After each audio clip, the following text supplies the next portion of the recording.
नमस्कार दोस्तों, आप सबका स्वागत है हमारे चैनल नेक्स्ट 9 न्यूज़ पर। मेरा नाम है दीपक गुप्ता और बात करेंगे महाराष्ट्र की राजनीति के बारे में। जिस तरीके से इन दिनों काफ़ी कुछ बवाल मचा है सीएम उद्धव ठाकरे को लेकर, सभी का मानना है कि उद्धव ठाकरे को इस्तीफा दे देना चाहिए। सभी का नहीं, कई नेताओं का मानना है, कई समर्थकों का मानना है। इसके पीछे की मुख्य वजह रही कि जिस तरीके से भी राज्यसभा चुनाव हुए, उस चुनाव के दौरान किस तरीके से शिवसेना प्रमुख उद्धव ठाकरे की हार हुई। बहुत बड़े कयास लगाए गए थे कि महाराष्ट्र में कहीं ना कहीं ठाकरे बहुत अच्छी प्रचंड जीत हासिल करते नजर आएंगे, लेकिन बीजेपी की जीत हुई और दूसरी तरफ कांग्रेस भी कहीं ना कहीं फंसती नजर आई। शरद पवार की यहाँ पर भूमिकाओं को लेकर कई सवालात खड़े हो रहे हैं। तो इस बीच कई तमाम खबरें निकलकर सामने आई उद्धव ठाकरे के इस्तीफे की। लेकिन इन सब के बीच आपको लेकर चलते हैं एक ऐसी रिपोर्ट की तरफ जहां पर ये कई बातें कही गई थी शिवसेना के कई यहाँ पर कार्यकर्ताओं के द्वारा, एक खास के द्वारा, जिन्होंने कहा था कि शिवसेना प्रमुख उद्धव ठाकरे की पत्नी रश्मि ठाकरे को महाराष्ट्र का सीएम बना देना चाहिए। आखिर क्या थी इसकी वजह? क्यों उन्होंने आदित्य ठाकरे को छोड़ते हुए रश्मि ठाकरे के सीएम पद को लेकर बड़ा बयान दे दिया था? जी हां, आपको बताते चले किस तरीके से आदित्य ठाकरे अभी इन दिनों बात करें तो अयोध्या दौरे के लिए यहां पर रवाना होंगे। 15 जहां पर तारीख आई है कि किस तरीके से 15 जून को रामलला के दर्शन करने के लिए जाएंगे। शिव सैनिक कई सारे वहां पहले ही पहुंचते नजर आ रहे हैं। तो इन तमाम खबरों के बीच रश्मि ठाकरे के सीएम बनने की खबरें क्यों यहाँ पर निकल कर सामने आई अचानक से, वो भी आपको बता देते हैं। सबसे पहले आपको बताया कि रश्मि ठाकरे बेहतर संभाल सकती हैं सीएम पद की कुर्सी। उद्धव ठाकरे और आदित्य ठाकरे के मुकाबले में ये शख्स ने दावा किया था। हमारी इस खास रिपोर्ट आप देखेंगे तो पाएंगे किस तरीके से जो दावा था काफ़ी हद तक सही साबित हो सकता है अगर रश्मि ठाकरे को सीएम पद सौंप दिया जाए तो। देखिए आप हमारी ये खास रिपोर्ट। आखिर कहां से ये सवाल खड़ा होता है कि उद्धव ठाकरे की जगह रश्मि ठाकरे को नया सीएम बना देना चाहिए? आप सब भी यही सोच रहे होंगे। आप सभी को बता दें, क्या मुख्यमंत्री उद्धव ठाकरे खुद को सक्रिय राजनीति से अलग करना चाहते हैं? क्या लोगों के कहने पे वो खुद को सक्रिय राजनीति से अलग कर भी लेंगे? आने वाला वक्त ही बताएगा। लेकिन नहीं, तो शिवसेना की ओर से ये मांग क्यों उठी थी? आपको बता दें, साल की शुरुआत में ही एक ऐसी मांग उठी थी जिसने सभी को हैरान कर दिया था। और इन सब खबरों के बीच ये भी सवाल खड़े हुए थे कि रश्मि ठाकरे ही क्यों, आदित्य ठाकरे की बजाय रश्मि ठाकरे की आगे लाने की मांग क्यों की गई थी? दरअसल आपको पूरी जानकारी दें, मुख्यमंत्री उद्धव ठाकरे की पत्नी रश्मि ठाकरे एक अच्छी मुख्यमंत्री साबित हो सकती हैं। वह सिर्फ चूल आड़ी मूल यानी कि चूल्हा चौका और बच्चों की देखभाल के लिए नहीं बनी है, यानी कि जो घर के कामकाज करती है उनसे हटकर अगर राजनीति में सक्रिय होंगी तो बड़े से बड़े नेताओं को पछाड़ती नजर आएंगी, ऐसी खबरें थीं।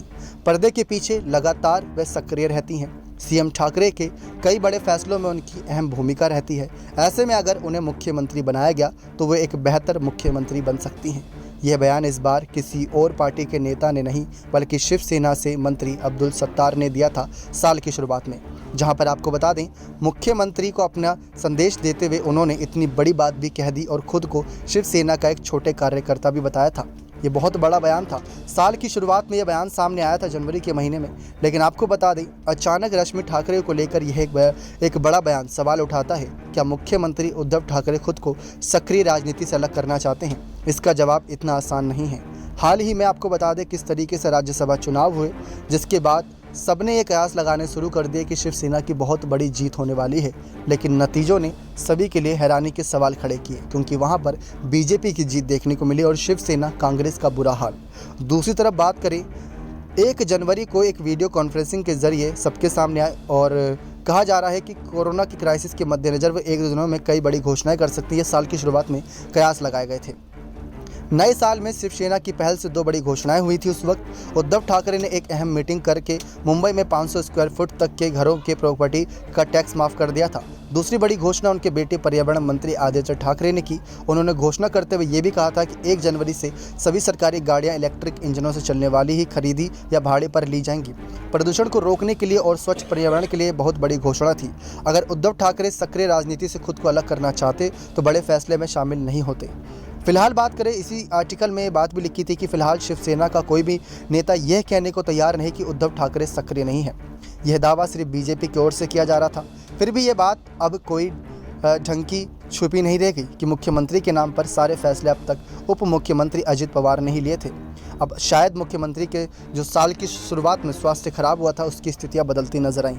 लेकिन आपको बता दें कि एक ऐसी न्यूज़ सामने आई थी जिसने सभी को हिलाकर रख दिया था। उसमें रश्मि ठाकरे के बारे में जिक्र भी था कि रश्मि ठाकरे बड़े से बड़े फैसले उद्धव ठाकरे के लिए लेती नजर आती हैं और अभी जब नवनीत राणा का मामला ही फंसा था तो रश्मि ठाकरे पर नवनीत राणा ने सवाल कस दिए थे काफ़ी कुछ। तो मतलब राजनीति से कई बार रश्मि ठाकरे का भी नाम जुड़ता नजर आया।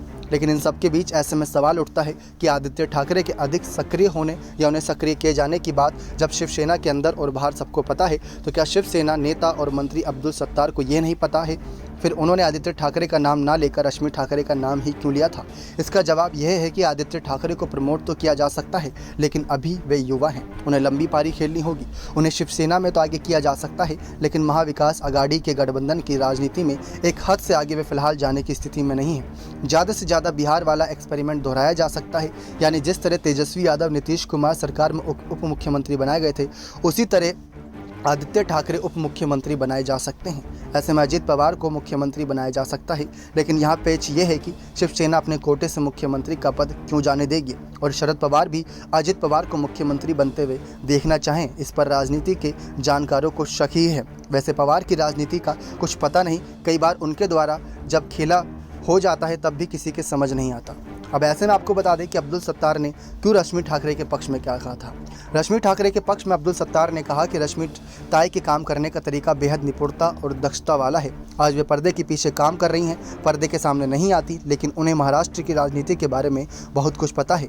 सीएम उद्धव ठाकरे के साथ रहती हैं, आदित्य साहब कैसे काम करते हैं, बड़े साहब कैसे काम करते हैं, उनका सही नियोजन करती हैं, किस तरह करती हैं वो भी आप देखिए। किस तरह महिलाओं से सशक्त किया जाए, महिलाओं को सिर्फ चौका चूल्हा और बच्चों की देखभाल की बजाय सक्षम कैसे बनाया जाए, इसके लिए उन्होंने काफ़ी काम किया है। उद्धव ठाकरे आदेश दे तो कुछ भी हो सकता है, वे उनकी जिम्मेदारी दे सकते हैं। फिलहाल वे सामना की मुख्य सांप्रदायिक के तौर पर कुछ भी अच्छा काम कर रही हैं। लोकतंत्र के रास्ते से लोगों तक कैसे पहुंचा जा सकता है, ये वह अच्छी तरह समझती हैं। राज्य में एक आदर्श महिला के रूप में उनकी छवि है। इनके अलावा अब्दुल सत्तार ने एक अहम बात की, उन्होंने एक बार फिर बीजेपी और शिवसेना के बीच गठबंधन की उम्मीद जताई थी। ऐसी कई खबरें उन्होंने यहाँ पर सबके सामने रखी थी। तो मतलब ये एक बहुत बड़ा बयान था जो अब्दुल सत्तार के द्वारा साल की शुरुआत में दिया गया था कि रश्मि ठाकरे को नया सीएम बना देना चाहिए, तो वो कहीं ना कहीं महाराष्ट्र की राजनीति में पूरी तरीके से अपने फैसलों से सभी को हैरान कर देंगी। देखा दोस्तों आप सभी ने किस तरीके से यहाँ पर रश्मि ठाकरे को लेकर कई सारे दावे किए गए कि इनको सीएम बना देना चाहिए। और दूसरी तरफ अगर बात करें, शिवसेना प्रमुख उद्धव ठाकरे के सामने कई चुनौतियां महाराष्ट्र की हैं। बीते कुछ दिनों पहले भी कई चुनौतियां सामने आई थी, लेकिन कई जो राजनीतिक दावपेच को अच्छे तरीके से जानते हैं, उन्होंने कहा कि उद्धव ठाकरे उन दावपेच का सही से सामना नहीं कर पाए, जिसकी वजह से राज्यसभा चुनाव में हार हुई और बीजेपी जीतती नजर आई। आने वाले चुनावों में अगर टीम किस तरीके से शिवसेना हार का शिकार नहीं होना चाहती तो उनको कोई बड़ा बदलाव करना चाहिए। लेकिन आदित्य ठाकरे इन दिनों काफी चर्चाओं में है। अयोध्या दौरा 15 जून को होना है। इससे पहले राज ठाकरे के दौरे की खबरें सामने आ रही थी, लेकिन अब आदित्य ठाकरे के अयोध्या दौरे के यहाँ पर किस तरीके से दौरान क्या क्या तमाम खबरें सामने आएंगी, हमारा चैनल आपके सामने लाता रहेगा। लेकिन आपको लगता है कि उद्धव ठाकरे को इस्तीफा दे देना चाहिए, क्या रश्मि ठाकरे को सीएम पद पर बैठाना चाहिए? ऐसी कई सारे जो डिमांड निकलकर सामने आ रही समर्थकों की, इसमें आपकी क्या राय है, आपका क्या सुझाव है? कमेंट सेक्शन खुले, कमेंट में अपनी राय दे सकते हैं। बने रहे चैनल के साथ ऐसी और तमाम बड़ी खबरों के लिए। धन्यवाद।